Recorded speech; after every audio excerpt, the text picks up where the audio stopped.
So welcome everybody. We are so excited to have you here for our first Vanguard virtual series in 2021.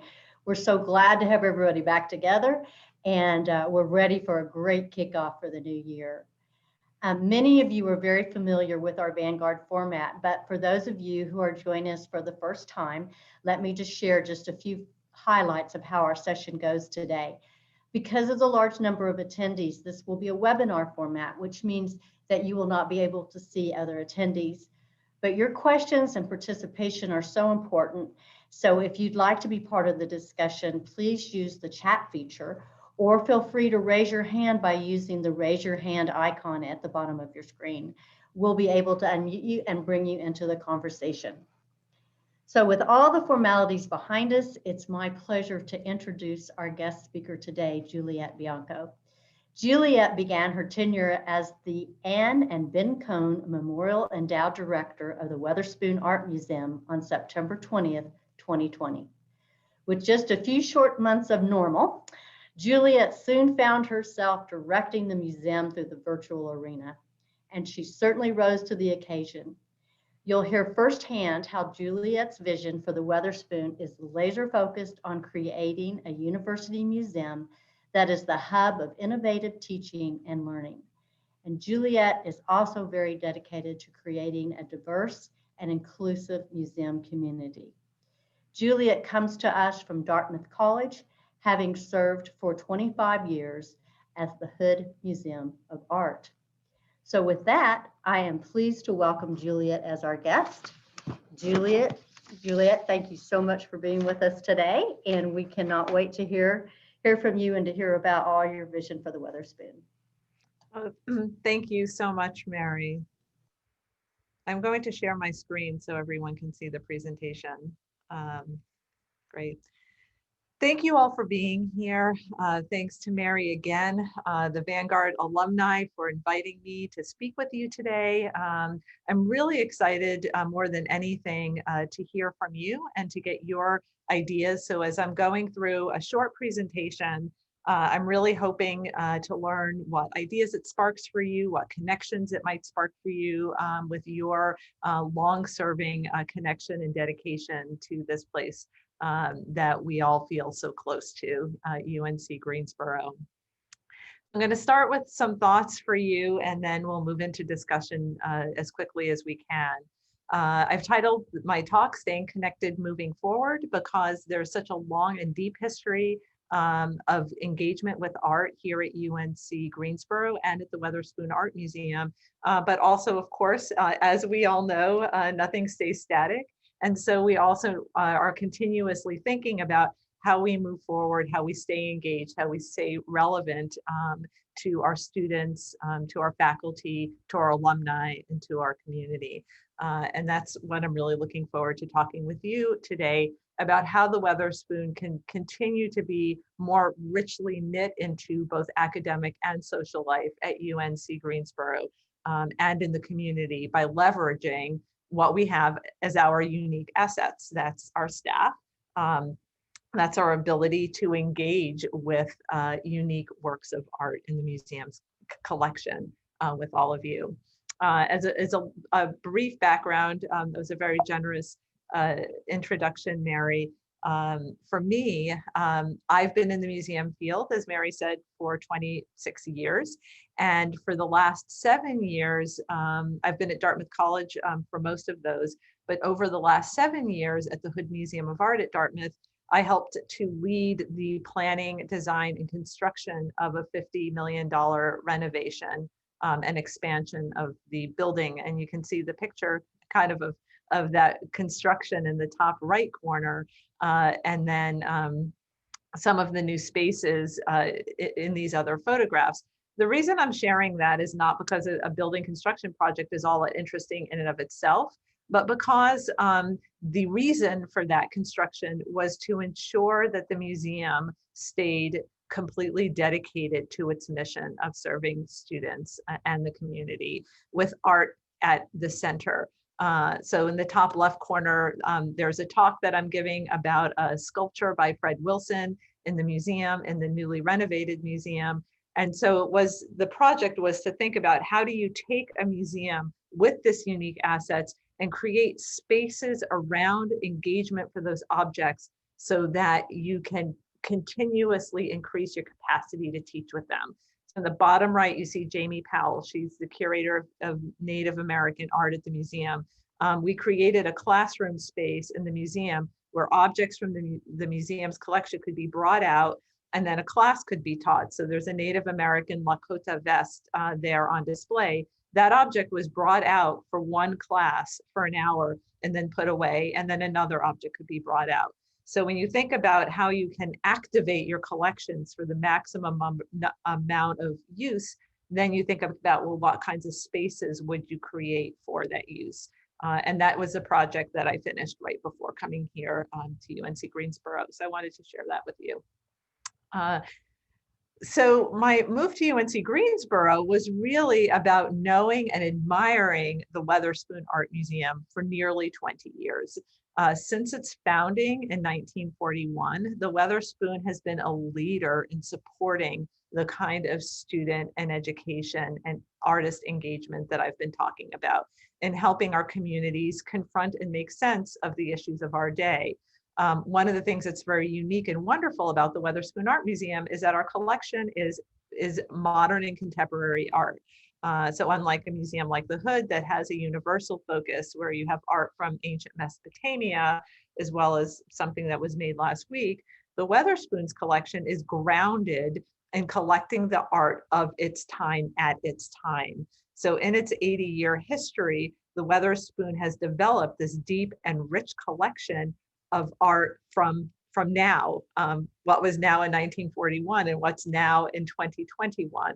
And so that means that as you start bringing together your collecting and your engagement, there's an opportunity to involve your community, your students, your faculty, the Greensboro community, your alums, in making those decisions that keep the collections relevant to what are the issues that we're facing right now. And that's a very, very exciting prospect to be a museum that's doing that. What drew me here really truly then is that I anticipated this shared purpose between the university and the museum, that there is a unique call to action in how UNC Greensboro articulates student transformation, knowledge development, and community engagement in a way that is very authentic to the place we are in right now in this city in Greensboro today. And making the museum part of delivering on that promise is a contribution not only to the university then, but also to the community and also more broadly to the art museum field more globally. And I think the Weatherspoon can and should be a national leader in thinking about how we keep the museum relevant to the lives of our community members. So thinking about this wonderful place that we share, UNC Greensboro, I had envisioned, as Mary said, I started on September 1st, right in the middle of the pandemic. So definitely an interesting time to move to a new place. And so as I had been thinking about it, I had this idea that maybe the staff would take a walk around campus together and we would look at the different buildings and the different student areas and the different faculty areas and the community areas and think about, you know, what matters to this place, what matters to the students who walk these paths, who learn in these spaces, and why should that matter to the Weatherspoon? And those are the questions we're asking, although we didn't get to take the walk because of the pandemic. I did that myself. These are actually all photographs that I took myself in my first few days walking around this absolutely gorgeous campus that we share. And I was just blown away by how beautiful this campus is, having not even been able to visit during the interview process because of the pandemic. It's quite a wonder to behold, and I enjoy every moment that I spend here on this campus. So thinking about what matters to these students, what matters to the people who walk these paths, and why and how should the museum care about that? That's one of the biggest questions facing art museums today and the Weatherspoon in general, which is how to ensure that the museum is richly knit into the community to remain relevant and active partners in a changing environment to positively impact lives. One thing we've all learned more than ever in this past year is that things change, environments change, different people's experiences change the way that you think about your own reality. And museums can be wonderful places to help people make sense of all of that change, to come together around a shared experience, around a conversation, around one work of art, and learn through that art about each other and about ourselves. And the more the museum can facilitate that, the more integral the museum is to the life of the community around it. So that's a question that we'll be looking at very carefully and continuing to come back to at the museum. So this means thinking about an art museum less as like a building for art, a place where you keep art or you go to look at art, and more of an idea of being a forum for ideas. So if you take the lid off the museum and you see all of the people interacting, it's about the ideas, it's about the conversations, it's about people making meaning together, using art almost as a tool, as a way of engaging, so that the museum increasingly thinks about itself as a participant in this very diverse society, that we're helping people attack these issues and to address them and to talk about them, so that we can be a center where we collaborate to make sense of these things together. So campus museums are uniquely situated to do this. It's one reason I've been in campus museums my entire career, museums based on a university campus, because we already have that sort of knit into our DNA. This idea that a campus museum facilitates connections with original works of art for inspiration, for learning, for emotional response, for research, for teaching, for scholarship, for this idea of contributing to a more equitable society, that's knit into our purpose being on a university campus. And research bears this out. Research shows that teaching with works of art, that unique object, facilitates content retention in any subject. So if biology students are taking a class in the museum, they're more likely to retain what they learned in front of discussing an object than looking at a picture on a screen back in the classroom. It helps develop critical thinking skills and creativity in any subject that you teach. It helps people be successful on the job market. It helps us be more empathetic humans and positive participants in society. We know this, we've studied this empirically.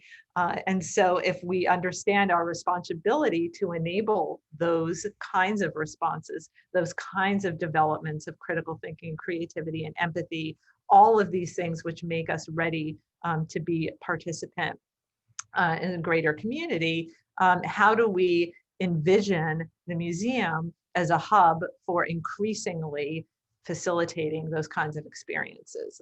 So I wanted to share a few strategies that we're talking about at the Weatherspoon right now, and thinking about guiding our work forward as we envision the museum as this kind of hub for new ways of thinking.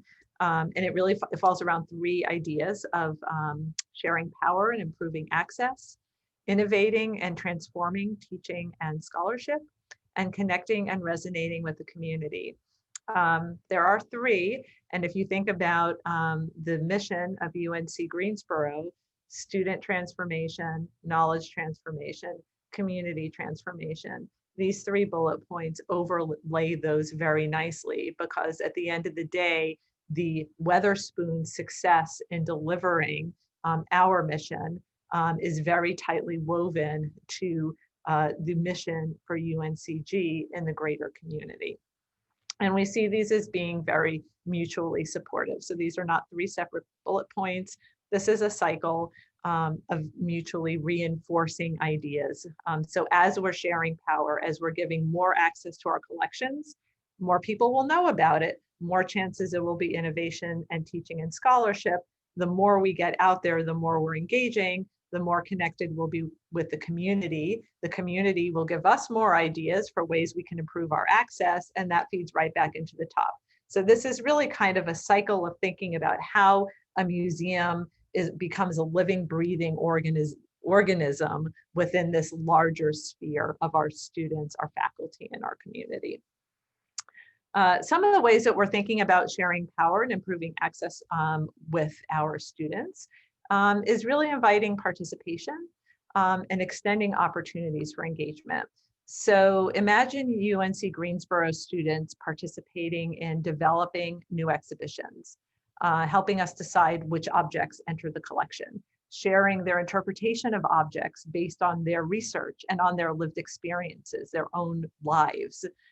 Imagine as a community member learning about a Matisse sculpture in the museum's collection from a student's perspective, what that object means to them now, both from their scholarship and also from their own experiences, and how rich that dialogue starts to become when our students are participating in creating the knowledge and sharing it for the benefit of all of our visitors, and not as the more traditional idea of receiving the information.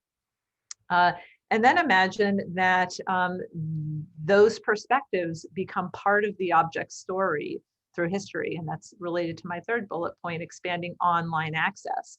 So a student has an interpretation of a work of art that becomes part of the story of that object. So as that object continues to live in the museum 20 years from now, it's the understanding of that object moves forward in history with its existence in the museum. And that's something the Weatherspoon can do so well because of what I said in the beginning, that it's focused on art of the 20th and 21st centuries. So therefore, as we move forward, we can bring these stories forward with the objects to ensure that they continue to live in the museum, that they continue to bring out new stories about what they mean to people in its time. Our second strategic objective is innovating and transforming teaching and scholarship. As I mentioned, research shows that museum engagement improves learning outcomes in arts, sciences, humanities, social sciences. It elevates critical thinking, empathy, comfort with ambiguity, creativity, all of these wonderful translatable skills. And so being able to deliver those experiences, inviting faculty participation into the museum, and facilitating more diverse teaching and learning with our collection. It's also a way of getting the collections more used. So as you may know, the statistic holds for any museum, the Weatherspoon or the Metropolitan Museum of Art, about 1%, if you're lucky, maybe 2% of any museum's collection is out on view in the galleries at any time, which means the vast majority of objects sit in storage. Not so at a teaching museum, because we have the ability to bring objects out for teaching, a community program or a student program, a faculty class. And so as we continue to activate the collection more rigorously across disciplines, the objects in the museum become more and more accessible. Think of it as almost like a library. You know, I look at the books behind me on my shelf. Any one of them I can pull, I can grab a piece of information, I can put it back.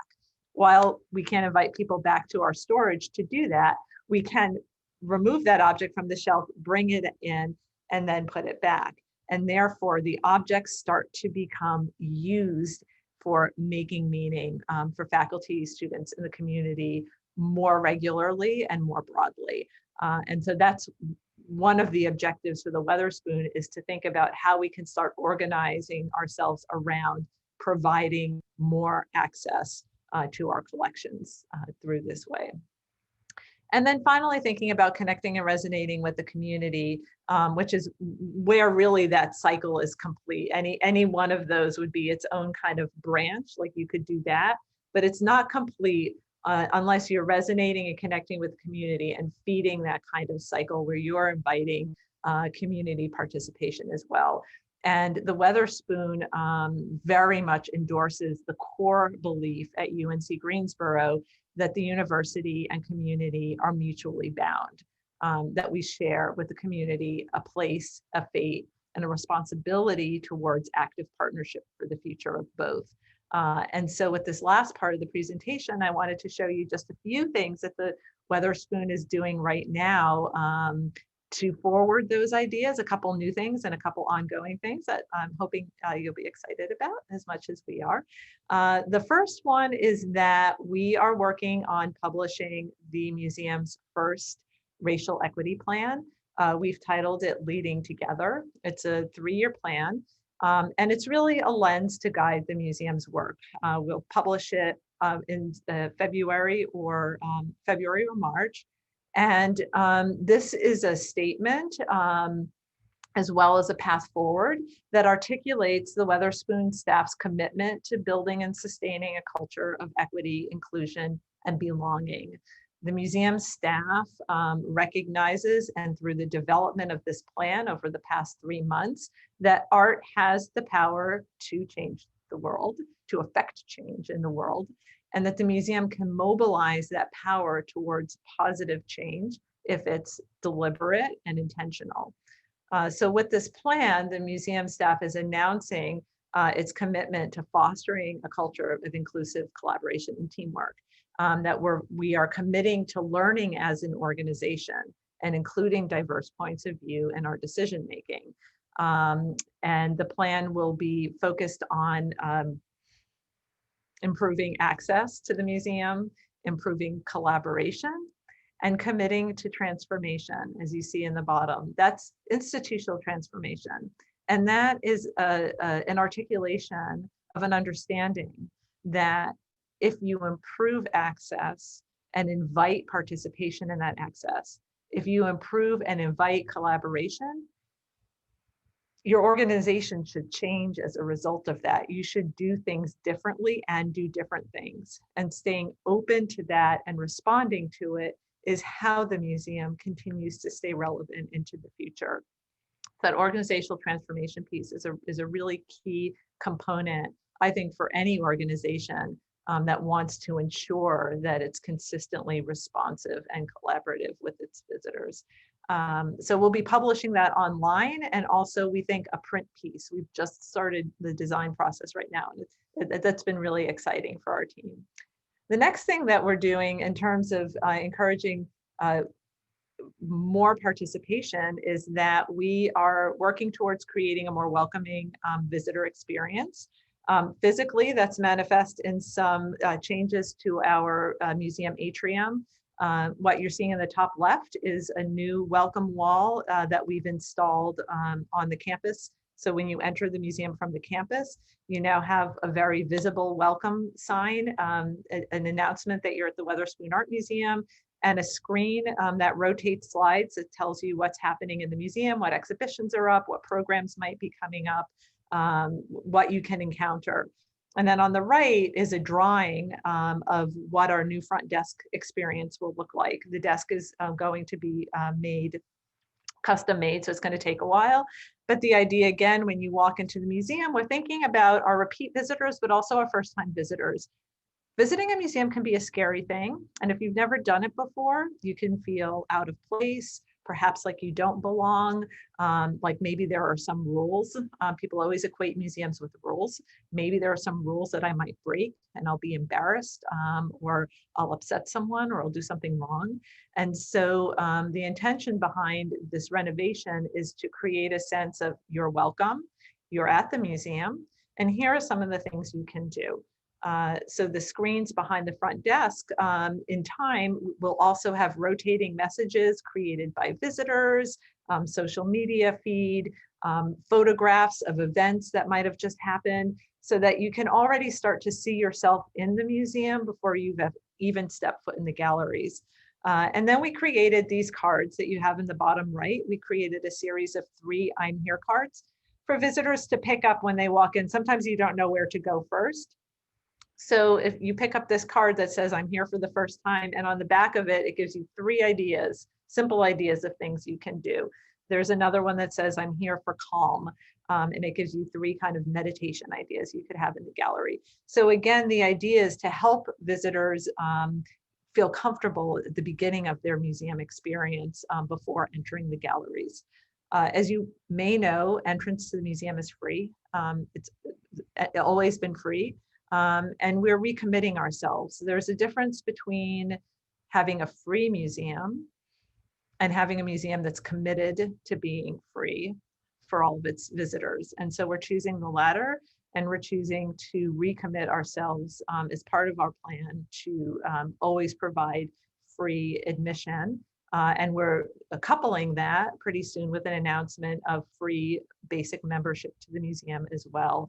If the museum is free, if its programs are free, and you're truly cultivating a sense of belonging, then a basic membership to the museum should also be free, or else you're creating, again, this hierarchy that starts at the very, very beginning. So those are a few things that we're doing. We're very excited. We wanted this, the Spring Garden Street entrance wall, we wanted it to be ready for students today on their first day back. And so it is, and that's something that our team here at the museum has been really, really excited about. And then, of course, our exhibitions and programs. So what do we have coming up for everyone to look forward to? Our first program is for UNC Greensboro students. It is called Get to Know Your Museum. It's a brand new program that we're piloting this spring. It's an 8-week, 4-session program for 20 students. It will be on Zoom. But it's created to start engaging students with the idea of what does a museum do? So they'll be meeting our curators, our educators, our registrars, our art handlers, our building management staff, and creating an interactive conversational opportunity for students to learn not only how art museums function, but to feel more comfortable and invited to participate in the life of their museum while they are a student at UNC Greensboro, which is the Weatherspoon Museum. So we're excited about this pilot project, and we're hoping to get feedback from students about ways they would like to engage with the museum further on down the road, and ways that they would like to engage with our communities in the museum as well. And then in terms of our exhibition programs that we have coming up in 2021, I thought I'd give you a little preview. First of all, important to note, the museum is open. We've been open to the public since the very end of August, actually the week before I started. The museum was closed for the spring. And we've been able to do that really because of the dedication of this museum staff. You know, I have to say, you know, coming in from New Hampshire and knowing that the museum would be open, you know, for me, it was a big leap of faith because I had to trust that all the precautions had been thought about, that the staff had all of the PPE that would be required, that they had the protocols in place for how many people in the galleries, et cetera. So it was a bit of a leap of faith for me. And the reason it worked is because this is a crack team here at the Weatherspoon Art Museum. Not only did they get a grant from the Art Bridges Foundation to help cover it, but every single thing that you could think of had been taken care of, including the signage. So the museum has been able to be open continuously since September. And I think we've had a lot of appreciation from the community and from our faculty and students.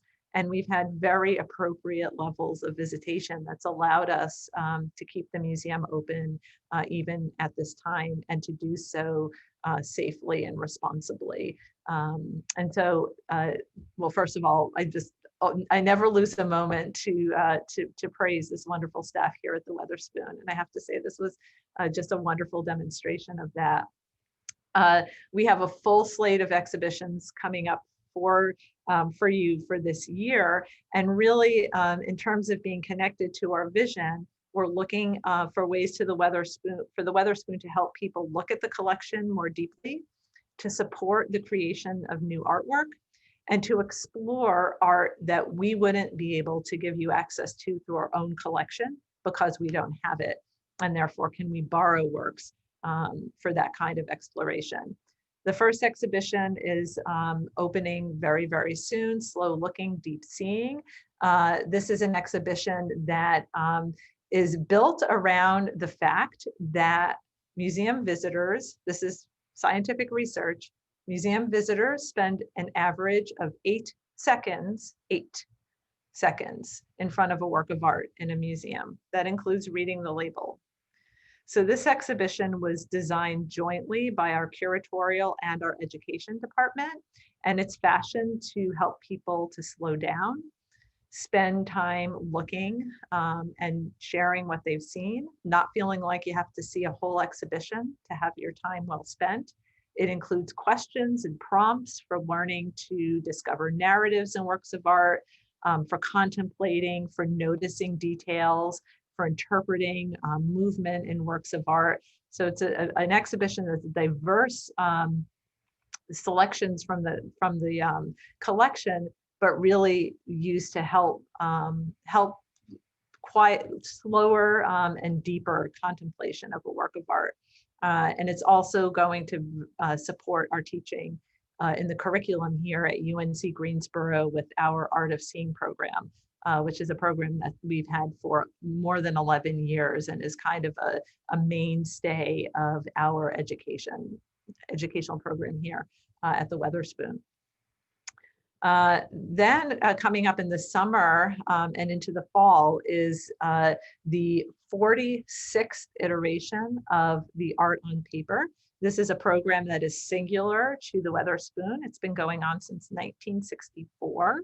And it's an exhibition of new work by prominent American artists, both in North Carolina and across the country. And it's really contributed to the museum's growth of collections as well over the years. One of the highlights in what's new to this exhibition in 2021 is that it includes work by UNC Greensboro graduates. So Cheryl Rowland, who recently received both an BFA and an MFA from UNC Greensboro, just became one of 42 artists nationwide to receive the prestigious $50,000 Creative Capital Grant Award. And so for the first time, he'll be in our Art on Paper exhibition. And then also for the first time, we're commissioning a brand new work of art for the exhibition that will then enter the museum's collection. And that work will be by Nate Lewis. I don't have a picture of it yet because it's a commission and we haven't seen it yet. But Nate Lewis is a New York-based artist who is a graduate of Virginia Commonwealth University. He's not an art student, he was a nursing student. And so he approaches his art making from his background in nursing. And one thing that Nate said was, this is a quote, he said, I'm going to read it. I explore and question the history of a subject, mirroring the abilities of diagnostic lenses in my own language of seeing and listening. So when I hear that, you can see why I hope that as the Weatherspoon thinks about student engagement and our Art of Seeing program, it is as essential a program for UNC Greensboro's renowned School of Nursing as it is the School of Art, because the way that looking at art and thinking about art influences the way we see the world is equally important in either. And Nate Lewis's work really kind of brings that home when you think about, well, what's our charge? Who are we responsible to? This piece we're very excited about. It's not yet complete, but it will be part of his series called Probing the Land. And the work you see on the screen here is a finished piece from that series. It's a collage. If you get in really close to this, the whole image is made out of tiny cut out pieces of magazines that are meticulously glued into place. And in this series, Probing the Land, he's looking at Confederate monuments. He's looking at street scenes from campaign rallies. And he's using also electrocardiogram printouts from past patients, early printouts of EKG readings, all mixed up into this. So there's so much going on in these images. So he'll be creating a brand new piece just for the Weatherspoon, premiering on July 24th. And then finally, we're borrowing an exhibition of Japanese woodblock prints from the Minneapolis Institute of Arts. This is a traveling exhibition.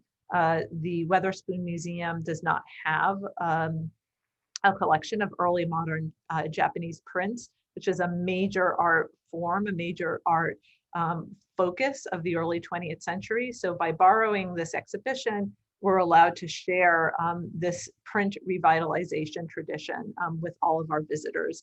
So we're very excited about this. The 20th century Japanese woodblock prints are interesting because they were a revival of the ancients. If you think of traditional Japanese woodblock prints, they were known as ukiyo-e, and they were these prints of everyday life. And then there was a period of time when that printmaking process and the way they were made and the subjects were shut down. But in the early 20th century, it was revitalized. It was called shin hanga, which means new print. And it was a revitalization of an ancient printing method with new modern subject matter. And one of them is these bijinga, these beautiful women. So you see a work here of one of these women by an artist who is known to be one of the most accomplished early artists of this period. So that's an exhibition. So we have 4 galleries, a major presentation of Japanese prints that we're looking forward to sharing with you. So in conclusion, as we think about moving the Weatherspoon forward, we're thinking about storytelling, we're thinking about community engagement, we're understanding that everyone has a unique response to a work of art, and in conversation, we learn more about ourselves, we learn about our world, we learn about other perspectives, and we can apply that to our daily lives as much as we can to our scholarship, our research, our learning here at UNCG. So those are a few things we're excited about here. I'm excited to hear from you. I hope that this has sparked some ideas and some questions for all of you. And I look forward to engaging with you on that now. And thank you for listening. And thank you for your interest in the Weatherspoon. Thank you so much, Juliette. We do have a couple of questions that have come in, so I hope you have a few more minutes. The first one is from Alice Irby. And Alice asks, is your focus on community beyond the university mainly on other schools and educators? If it is broader than that, then how do you engage the many who do not relate to the art of now or that of recent decades? Okay, that's a great question. So the answer is yes. While we're thinking about engaging with the university community more broadly, and as you know, there's such a rich, broad university community here in Greensboro with I think 6 or maybe 7 colleges, community colleges and universities here. There's a lot of opportunity for deeper and more collaboration. One example is that I've started meeting regularly with the director of the university galleries at A&T. They have an absolutely wonderful collection that they're working to catalog and get better known. If we think in partnership, if we start thinking about Greensboro's university collections and not individually, how can we support each other to help our community members and our students use art more richly as a tool? So that's a definite focus, is deeper collaboration with our university partners. But really also deeper collaboration and engagement with citizens of Greensboro and beyond. I've learned what a rich arts community there is and cultural communities there are here. I've been meeting with the leaders of different community organizations, with Creative Greensboro, with the other museums here in Greensboro. So I think there's a lot of opportunity to really invite people in and help us understand our collections more and to understand gaps in the collection. What you see in the museum is important. What you don't see in the museum can be equally and sometimes even more important. And there's a lot of listening there and a lot of spending time understanding together that would lead to those kinds of conversations. So that's something we're looking forward to the community. In terms of, engaging with people who are interested in arts across the board, There'll always be things that are interesting or not. I mean, all of the art in the museum's collection were made in the 20th and 21st centuries. But then thinking about, even just the images that are here behind me, the photograph collage in the middle there is by an artist named Gina Adams, who's a Native American artist, who's thinking about the history of, this is a Native American women's basketball team in an Indian school. And so you can start to have conversations about, say you're interested in American history and the relationship of development of Native American life and struggles. There are ways into those conversations through the museum's collection that stretch way back into the past. Equally with the beautiful print by Elizabeth Catlett of the sharecropper. Again, talking about the history of sharecropping in the United States and its legacy to today, going all the way back. So I think through connections to history and through connections to the way we express ourselves throughout history, are ways to really engage with visitors who may wonder about connecting with modern and contemporary art right from the get-go. Juliette, we have 3 more in the queue, so I'm going to take these in the order that they have been received. The first one is from Joe Seyfried. The next one's from Joe Seyfried, class of 57. And she said, would you discuss briefly the relationship of the Weatherspoon with the gallery at Wellspring Retirement Center?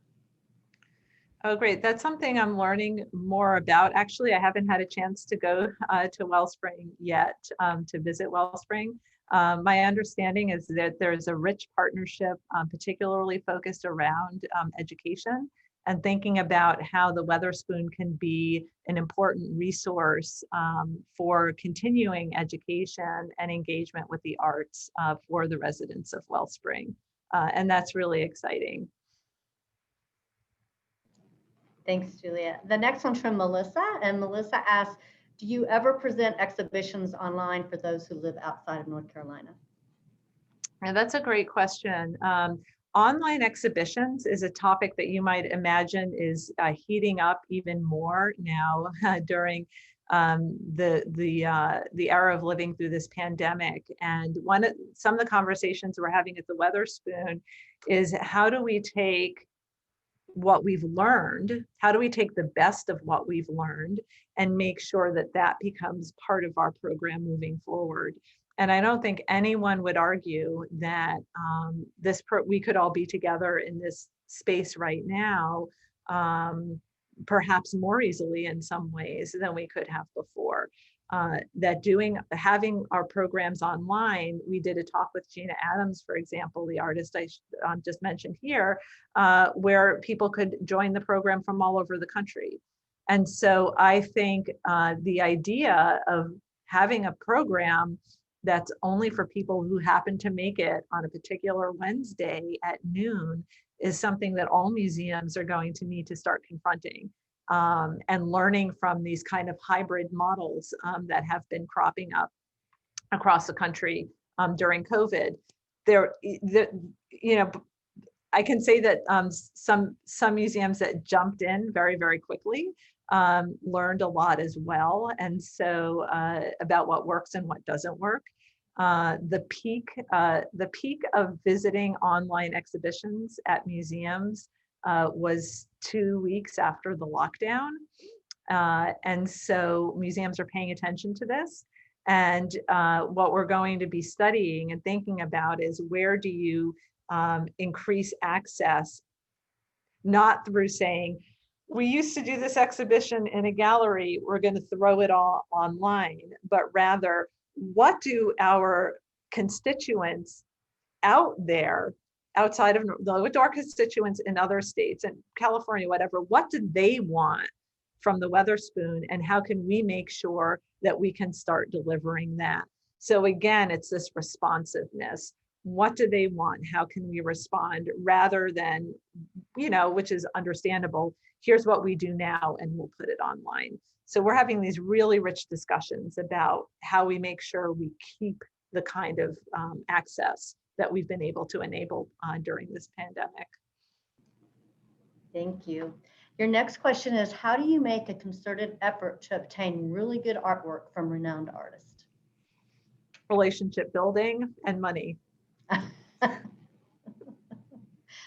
It's a good answer. Short and sweet. Good. The next one is from Emmy Mills, and Emmy asks, what are future plans for expansion of the Weatherspoon? Oh, great. Wow. Well, as you can tell, I feel as comfortable in a hard hat as I do in a ski cap. So, I think that plans for the expansion of the Weatherspoon will and would come with an articulation of need for serving the communities better.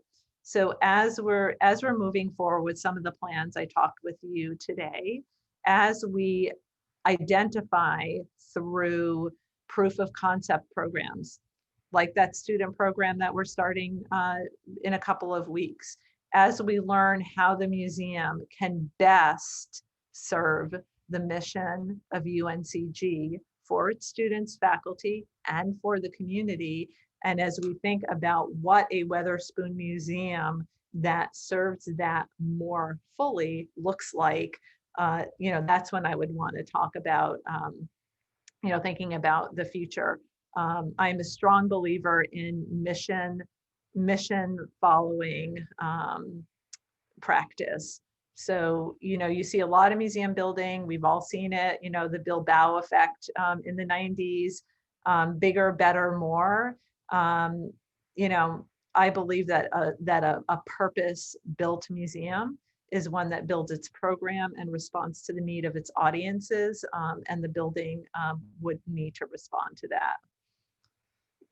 Thank you. And you have a last one is a follow-up from Alice. And she said, could you speak briefly about your goals, such as how much do you want to increase visitor attendance? How many new classes using art objects do you hope to have? There's a lot to do. Have you set short-term goals for the next year or so? Great. Yeah, I mean, some of the short-term goals that we've set have been articulated through some of the vehicles I shared with you, like having a racial equity plan that's actionable, and that creates a roadmap, not just in one realm, but really overall, because when you're improving access to the museum, you're improving access, across the board for everyone. So having that plan in place and having it have deliverable, actionable goals is and will be a big part of the work that we're doing. So that gets published, as I said, in a couple of months or less. And in that working on the action plan is a short-term goal and leads to seeing through many of our long-term goals. So I'd say that's definitely one. Creating the museum engagement for students is another one. This program we're piloting, we're hoping that by the fall, we'll be thinking about robust museum internships, student interpreters in the galleries, and thinking about ways for community members to be engaging more with our students. Because there should be a reason to come to the Weatherspoon that goes beyond even our amazing collections. That goes beyond the fact that we have an accredited art museum here on UNC Greensboro's campus in the city of Greensboro. Both of those things are amazing. But when you come to the Weatherspoon, you should be able to have an experience that you couldn't have at a civic museum. And that's the ability to engage with knowledge as it's being created by the people who are here, by the students.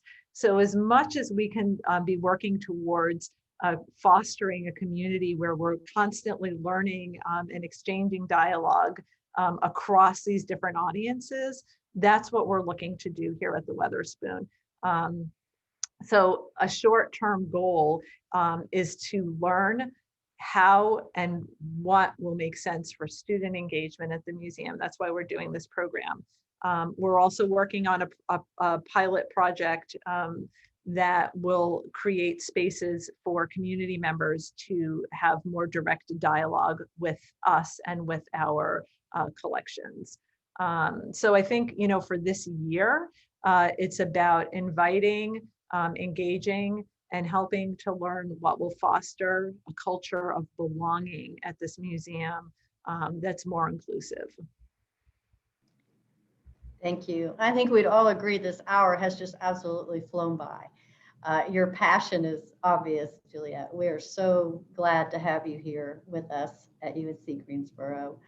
And I want to thank everyone for attending today. I think we would all agree that Juliette has an amazing vision for the Weatherspoon, and I know we're all excited to watch and see how that vision unfolds. Our next virtual Vanguard series is scheduled for Tuesday, February 16th. And we're thrilled to be working with university staff and faculty to present a session about equity, diversity, and inclusion in today's environment.